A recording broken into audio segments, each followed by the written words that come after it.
കൂട്ടുകാരെ, ഈ ചെടി നിങ്ങൾക്കറിയാമോ? എന്താണെന്ന് പറയും. എനിക്കറിയില്ല ഈ ചെടി എന്താണെന്നുള്ളത്. എനിക്കിത് വിത്ത് കിട്ടിയതാണ്. വിത്ത് കിട്ടിയത് ഞാൻ പാകി 3 തൈ പൊടിച്ചിരിക്കുന്നു. പക്ഷേ വളർന്നിട്ടും അതിൽ പൂവില്ല, കായില്ല, ഇല മാത്രമുണ്ട്. എന്താണ് ചെടിയെന്നുള്ളത് എനിക്കറിയില്ല. ഇതെങ്ങനെ കിട്ടിയെന്ന് പറഞ്ഞാൽ, ഞാൻ ഈ ഗ്രോ ബാഗ് തയ്ക്കാനായിട്ട് എൻ്റെ മോൻ ഓർഡർ ചെയ്ത് മെറ്റീരിയൽ ഓർഡർ ചെയ്തപ്പം അതിൽ കൂടെ ഒരു പാക്കറ്റ് വിത്ത് വന്നതാണ്. ഒരു കൊച്ചു പാക്കറ്റിൽ അതിലൊരു വിത്ത് ഉണ്ടായിരുന്നു. അതിൽ നിന്ന് ഞാൻ സാമ്പിളിന് ഒരു 3 വിത്ത് എടുത്ത് നട്ടു നോക്കിയതാണ്. എന്താണെന്നുള്ള വിത്ത് അറിഞ്ഞൂടാ. അപ്പം ബാക്കിയുള്ള വിത്ത് എൻ്റെ ഇരിപ്പുണ്ട്. ഇതിപ്പം പൊടിച്ച് വന്ന് നോക്കിയിട്ട് എന്താണെന്നുണ്ടെന്ന് പൊടിച്ച് വന്ന് നിൽക്കുന്നതാണ്. ഈ നിൽക്കുന്ന ചെടിയാണ്. ഈ ചെടി കണ്ടിട്ട് ഇതറിയാമെന്നുള്ളവരൊന്ന് പറഞ്ഞു തരിക ഇതെന്താണെന്നുള്ളത്. ഇതുവരെയും പൂവും വന്നിട്ടില്ല. എന്താണ് അതിൻ്റെ ഇലയാണോ ഉപയോഗിക്കണം, പൂവാണോ ഉപയോഗിക്കണം, ഇതൊന്നും അറിഞ്ഞൂടാ. എന്തായാലും ഗ്രോ ബാഗിൻ്റെ മെറ്റീരിയൽ വാങ്ങിച്ചപ്പം കിട്ടിയ വിത്താണ്. എനിക്കറിഞ്ഞൂടാ അതെന്താണെന്നുള്ളത്. അത് ഇതിൽ കാണണവർക്ക് ആർക്കെങ്കിലും അറിയാമെന്നുള്ളവർ കാണുമല്ലോ. അതിൻ്റെ പേരെന്താണ്, അതിൻ്റെ ഉപയോഗം എന്തിനാണ്, ഇതെന്തിനാണുള്ളതാണെന്നുള്ളത് പറഞ്ഞു തരണം.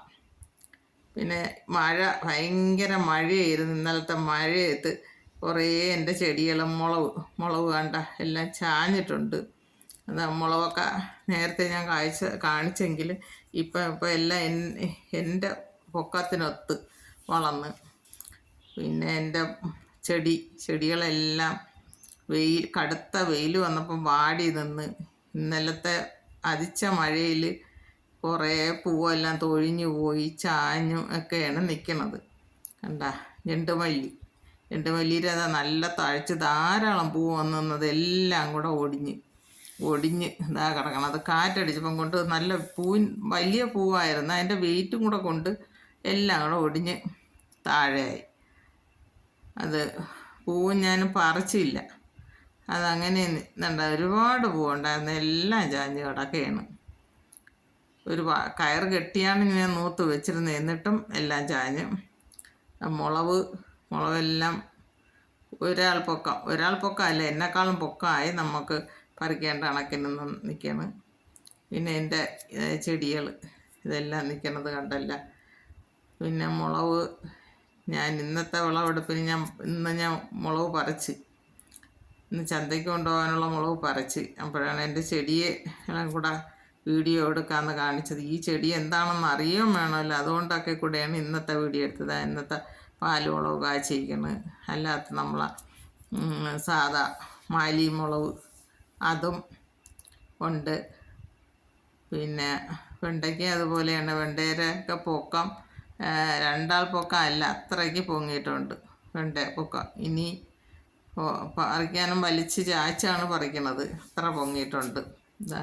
ഇവിടെ ഞാൻ ഒരു മൂട് മരിച്ചിനി പന്നി കയറാതിരിക്കാൻ കവറ് വെച്ചാണ് മൂടി വെച്ചിരിക്കുന്നത്. അതിൻ്റെ 4 വെറ്റിനും ഈ ജണ്ടുമല്ലി നട്ട് വെച്ചിരുന്നത്. അതും പൂ വിരിഞ്ഞ്, പക്ഷെ അതും കൊണ്ടെല്ലാം ചെരിഞ്ഞ് കിടക്കണ കണ്ട. എൻ്റെ ചെടികളെല്ലാം ഭയങ്കര കാറ്റും മഴയായിരുന്നപ്പോഴാണ് അതിൻ്റെ പൂവിൻ്റെ വെയിറ്റ് കൂടെ കൊണ്ടാണ് എല്ലാം ചാഞ്ഞത്. എല്ലാം ചാഞ്ഞു പോയി. അതുപോലെ എൻ്റെ ഇലച്ചെടികളും എല്ലാം ഇലച്ചെടിക്കെന്നാൽ വലിയ കുഴപ്പമില്ല. ഈ ജണ്ടുമല്ലിക്കാണ് പൂവിൻ്റെ വെയിറ്റ് കൊണ്ട് ചാഞ്ഞതാണ്. എൻ്റെ ഈ വീഡിയോ എല്ലാവർക്കും ഇഷ്ടമായെങ്കിൽ ലൈക്ക് ചെയ്യണം, ഷെയർ ചെയ്യണം, സബ്സ്ക്രൈബ് ചെയ്യണം. നല്ല പൂവിൻ്റെ വലിപ്പം കണ്ട നല്ല വലിയ പൂവുകളാണ്. ഇത് മരിച്ചിനിയും പന്നിയും പെരിച്ചാഴി എടുക്കാതിരിക്കാൻ വേണ്ടിയാണ് കവർ വെച്ച് മൂടി വെച്ചേക്കണമെന്ന് സാമ്പിളിനാണ്. ഇത് എങ്ങനെയാണെന്ന് നോക്കട്ടെ, എന്നിട്ട് നമുക്കതുപോലെ ചെയ്യാമെന്നുള്ളതിലാണ് ഇങ്ങനെ നട്ടേക്കുന്നത്. അതിൻ്റെ വിളവെടുപ്പ് ഞാൻ കാണിച്ചു തരാം. ഇത് പന്നി എടുക്കുമോ പെരിച്ചാഴി എടുക്കുമോ എന്നൊന്ന് നോക്കട്ടെ. ആദ്യത്തേതാണ്. പിന്നെ ഞാൻ എല്ലാം ചാക്കിലാണ് നട്ടേക്കുന്നത്. ഇലച്ചെടിക്കൊന്നും വലിയ പരിക്കേറ്റില്ല. ബാക്കിയുള്ള എൻ്റെ ജണ്ടുമല്ലിയാണ്